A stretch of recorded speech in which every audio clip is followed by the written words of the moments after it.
High বন্ধুরা, কেমন আছেন সবাই? আশা করি ভালো আছেন। শেখ বাড়ির রান্নাবান্না আপনাদের স্বাগত জানাই। আপনাদের সামনে আবারও হাজির হয়েছে একটা নতুন রেসিপি নিয়ে। তো আজকে শেয়ার করব আপনাদের সঙ্গে ফিশ কাটলেট রেসিপি। তো কীভাবে আমি রেসিপিটা করব সেটা দেখার জন্য ভিডিওটি প্রথম থেকে শেষ পর্যন্ত দেখতে থাকুন। আরও নিত্য নতুন ভিডিওর আপলোড পেতে আমার চ্যানেলটিকে সাবস্ক্রাইব করে বেল আইকনটি প্রেস করে রাখুন। তো চলুন রেসিপিটি শুরু করি। তো এখানে একটি পাত্রে আমি একটা আলু নিয়ে নিয়েছি আর 2 পিস মাছের পেটি নিয়ে নিয়েছি। এখন সবগুলোকে সেদ্ধ করে নিচ্ছি। তো মাছের পেটিটা আমার সেদ্ধ করা হয়ে গেছে, এখন এক একে উঠিয়ে নিচ্ছি। আর আলুটা কিন্তু এখনও সেদ্ধ হয়নি, তাই আলুটা সেদ্ধ হবে কিছুক্ষণ। তো এদিকে মাছের পেটিটাকে উঠিয়ে নিয়ে ঠান্ডা করে নিয়েছি আর মাছের কাঁটাগুলোকে আলাদা করে নিয়েছি, ভালো মতন মাছটাকে বেছে আলাদা করে দিয়েছি। এখন এদিকে আলুটাকেও সেদ্ধ করে ম্যাশ করে রেখে দিয়েছি। তারপর এখানে ওভেনের মধ্যে কড়াই বসিয়ে দিলাম। কড়াইয়ের মধ্যে দিয়ে দিচ্ছি সরিষার তেল। তো তেলটা গরম হয়ে গেছে, এখন দিয়ে দিচ্ছি পেঁয়াজ কুচি। তো একটা মিডিয়াম সাইজের পেঁয়াজ আমি নিয়ে নিয়েছি, পেঁয়াজটা কুচি করে তেলের মধ্যে দিয়ে দিলাম। এখন ভালো মতো নাড়াচাড়া করে লাল লাল করে ভেজে নেব।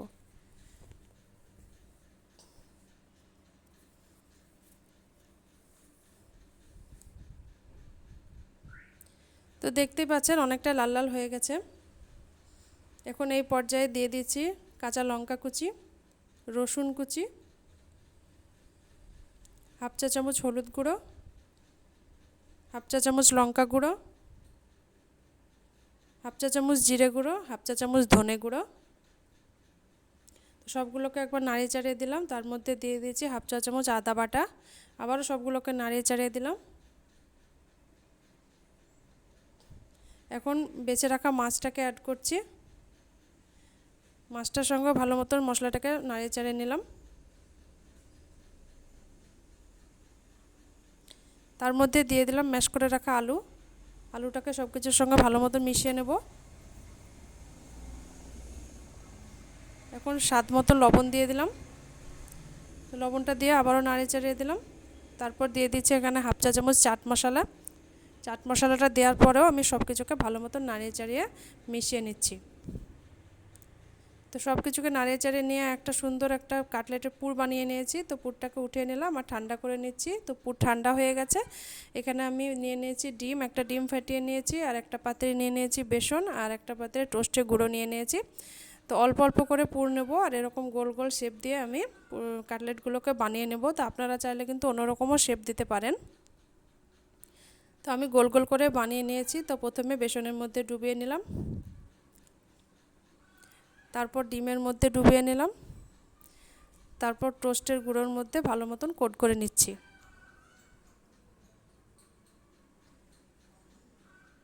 তো আবারও একটা আপনাদেরকে বানিয়ে দেখাচ্ছি।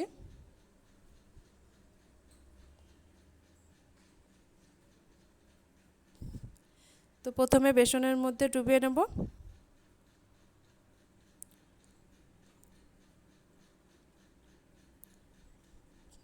তারপর ডিমের মধ্যে ডুবিয়ে নিচ্ছি, তারপর টোস্টের গুঁড়োতে ভালো মতন কোট করে নিচ্ছি। তো এইভাবে আমি সবগুলোকে বানিয়ে নিয়েছি।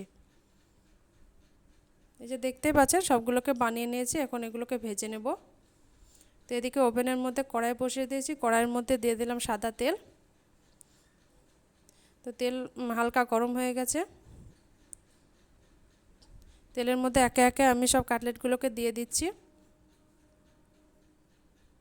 আর কাটলেটগুলো ভাজার সময় কিন্তু তেলটা মিডিয়াম আঁচেই ভাজতে হবে, মিডিয়াম টু লো আঁচেই ভাজতে হবে, নাহলে কিন্তু ভালো মতন ভাজা হবে না, ওপর পুড়ে যাবে আর ভেতর কাঁচা থাকবে। তো এই পিঠটা আমার ভাজা হয়ে গেছে। একে একে আমি সবগুলোকে উল্টে দিচ্ছি।